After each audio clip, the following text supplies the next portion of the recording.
Artists don't get paid anyway.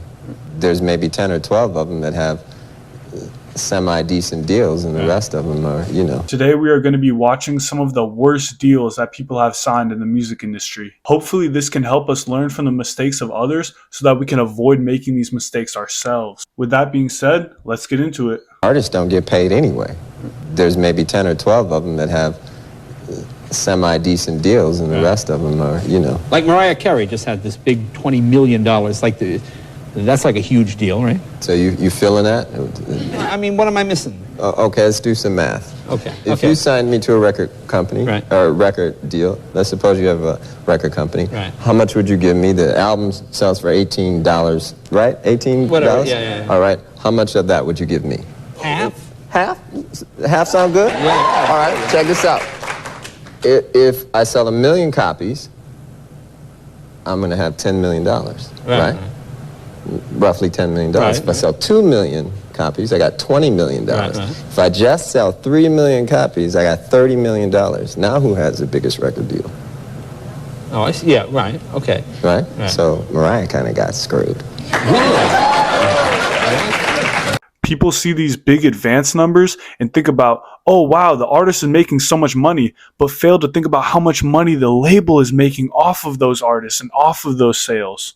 Just because Mariah Carey is making $20 million, imagine how much her label is making. Here's some of the worst record deals in the hip-hop industry, and listen, I don't wish this upon anyone because these guys got absolutely fleeced. Megan Thee Stallion is the first on this list for a reason.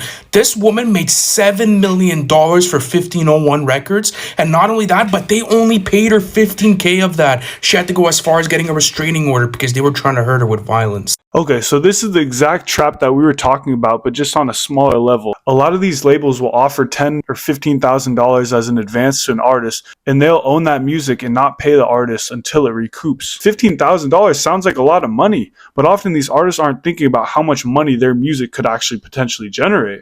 So if you are a music artist watching this, please do not sign a deal for 10 or 15 grand unless it's a one single deal or maybe a distro deal with some sort of benefits. But otherwise, look to go independent, because if you're putting up the numbers for them to offer you 15 grand, they know that they're going to make a lot more than 15 grand off of you. And I had a deal with Columbia Records. Basically had me, it was like, no, don't write those type of songs, write these type of songs. No, don't work with those producers, work with these producers. No, don't wear that, wear this. Like it was, they basically had me being who they wanted me to be. I'm listening to this music and I'm like, this ain't me, bro. Like, he's like, bro, it's not supposed to be you. It's smoke and mirrors. I'm like, nah, damn that smoke and mirrors. This ain't who I am. I don't want to do this.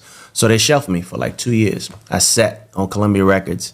Couldn't do nothing, couldn't go nowhere. So like I went to them and asked if I could write a couple more songs that maybe made more sense with who I am. And they were like, well, no, your budget's depleted. My whole budget on just dinners, just flying to New York, eating dinner. And as soon as the bill comes, they throw out a credit card, right? I had no idea that my budget is on that credit card.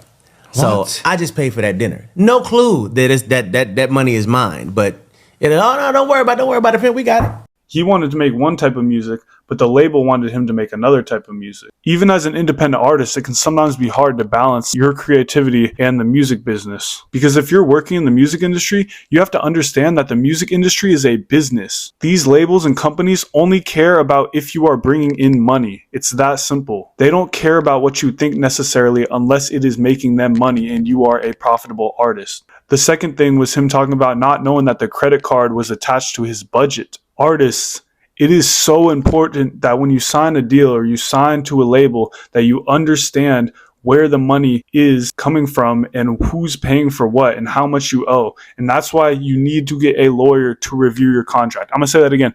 You need to get a lawyer to review your contract if you are signing to a label. Please. These type of incurred expenses can add up and someone has to pay for them. Either the label or you yourself have to pay for that. It's not free. Nothing is free. So that'll be it for the video. Thank you so much for watching. Be sure to like and subscribe and also leave a comment below with what your thoughts are on these deals, and I'll see you in the next one.